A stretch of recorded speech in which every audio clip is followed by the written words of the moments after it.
نبی پاک صلی اللہ علیہ وسلم کی حدیث ہے مسلم میں طبرانی میں، حضور نے فرمایا آؤ میں تمہیں پچھلے زمانے کے ایک ایماندار نوخیز ولی اللہ کی بات سناؤں۔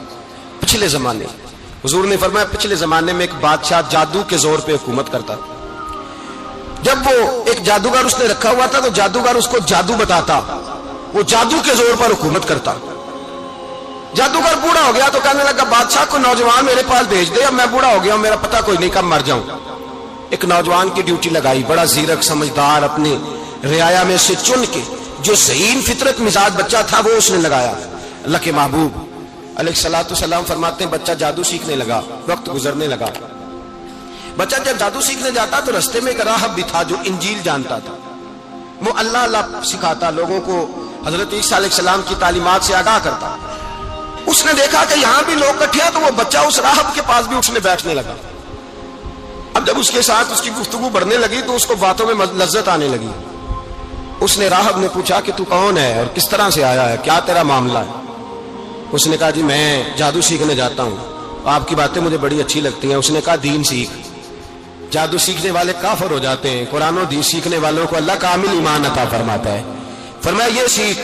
بچہ بیٹھنے لگا، اس کے پاس آنے لگا، باتیں دل میں گھر کرنے لگی۔ ایک وقت آیا کہ مسلمان ہو گیا، اور مسلمان کیسے ہوا؟ بچہ کہتا ہے میں تجربہ کر کے ہوا۔ اب میں تھوڑا سا وقت جادوگر کے پاس بھی جاتا اور باقی سارا وقت وہاں بیٹھتا۔ میں ایک دن جا رہا تھا تو رستے میں اژدہا تھا، بہت بڑا سانپ تھا، رستہ روک کے کھڑا تھا۔ یہ حضور نے بیان کی حدیث۔ نبی پاک صلی اللہ علیہ وسلم فرماتے ہیں بچہ کہتا ہے کہ رستے کے اندر سانپ ہے، رستے بند ہے، لوگ چھتوں درختوں پہ چڑھے، ہراش ہے۔ کہتے چھوٹا سا روڑا میں نے اٹھایا تو میں نے کہا اللہ اگر جادوگر سچا ہے تو اسے مار دے۔ چھوٹا سا روڑا میں نے پھینکا، اژدہا کوئی نہ مرا۔ پھر چھوٹا روڑا اٹھایا، میں نے کہا اللہ اگر وہ عالم سچا ہے تو اسے مار دے۔ اب جب میں نے روڑا مارا تو اژدہا مر گیا۔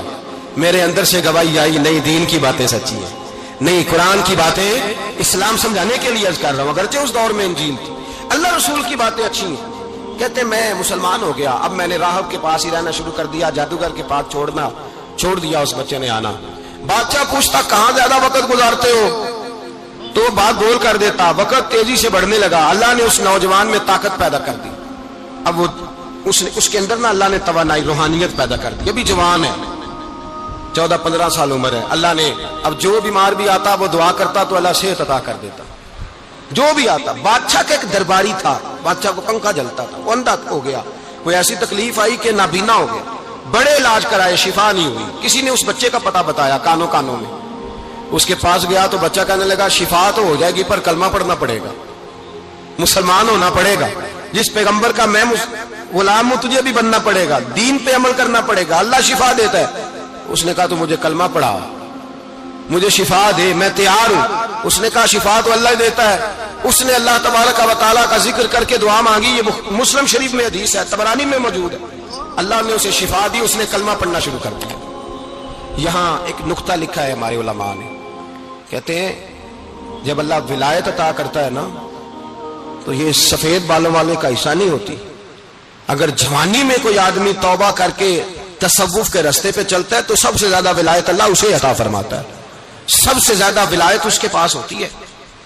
ابھی اس کے بال کالے ہیں، چڑھتی جوانی ہے، دعا کی تو اللہ نے، اور حدیث پاک میں موجود ہے کوڑے آتے تو شفا یاب ہو جاتے، اندھے آتے تو شفا یاب، برس والے آتے تو اللہ سے دے۔ جوان ہے، بادشاہ کے پاس وہ واپس گیا، وہ جو آدمی جس کی آنکھیں ٹھیک ہوئی تھی۔ بادشاہ نے پوچھا کہ کیسے شفا ملی؟ تو کہنے لگا میرے رب نے شفا دی ہے۔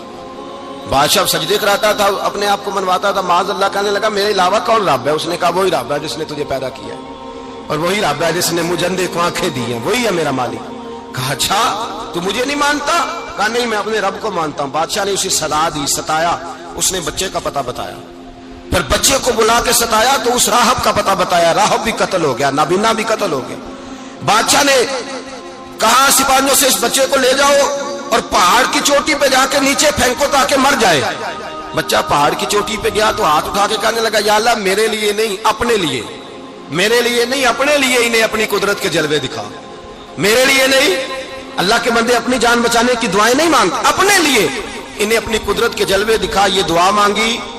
جتنے لوگ ساتھ آئے تھے وہ سارے زمین پہ گرے اور سب مر گئے، پہاڑ سے گر کے مر گئے۔ بچہ واپس سیدھا بادشاہ کے پاس، کہنے لگا لو بھائی